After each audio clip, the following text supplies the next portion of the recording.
Hi everyone, Michael from Doing Life Together. Hope you are safe and well. Today we want to explore how we can use our feeling pillows, our feelings deck to talk around building culture, building community, and whether that be in our family, whether that be in our classroom, whether that be in our school. So as I said, to use these tools, these activities, you can either use your feeling pillows, download the feeling post from our website if you need it, cut it up, use it as flashcards, whatever you need to do. Or if you have your feelings deck, you can use this as well. Really simple, really easy tools. The first thing is, you can either take a Kimochis feeling pillow. So for example, we're going to take MAD.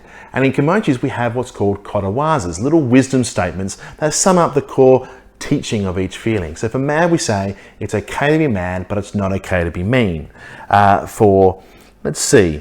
For friendly, we say, friendly faces make friendly places. There's a little saying for each. In the feelings deck, you'll see the same thing.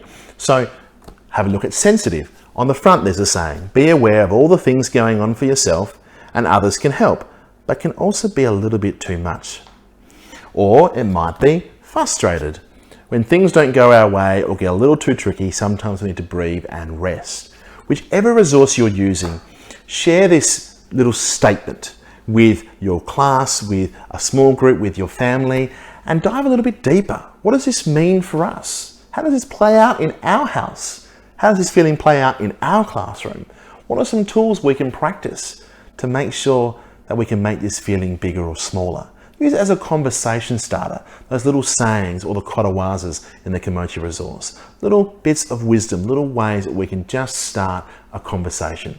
There's a first tool for today. The second one is what I like to call feelings agreements. And what that means is, hey, sit down as a family, sit down as a classroom and go, in our feeling pillars, let's pull out, ooh, look at this one, jealous. Ugh. Or we can go to our feeling deck and we can pull out, ooh, what's this one? Shame. Two really hard to have feelings. And what we can say as a classroom, as a family, as a group, okay, when shame comes up in our classroom community, when jealous comes up in our family, what are we going to do with those feelings? We can proactively make an agreement together. When jealous comes up and it gets too big, this is how we're going to help each other. These are the tools we're going to try and practice. Or when shame comes up, this is what we're going to do. Or we can go, shame, ooh, hang on, it says, choose to listen to a voice that says, you are worth everything and nothing can take that away. Well, rather than waiting for shame to happen or to turn up, how can we be proactive as a classroom, as a community, as a family to make sure people's shame stays small? What can we do to make that happen?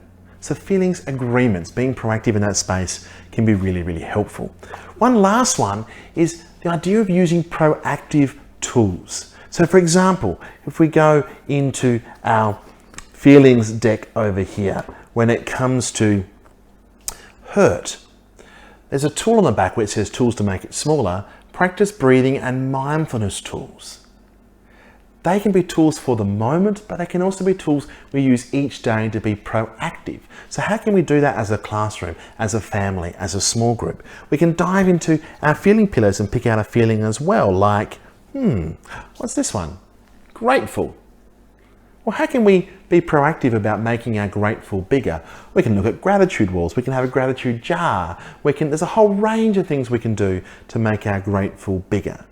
So we can look at the wise sayings, the kotawazas, the wisdom for each of the feelings, whether it be the Kimochis resource or the feelings deck. It can be about making agreements as to how are we going to manage, how are we going to navigate those feelings when they arise in our classroom, in our family. And we can also be proactive about tools that build those feelings or make them smaller on a proactive basis rather than waiting for those things to come up.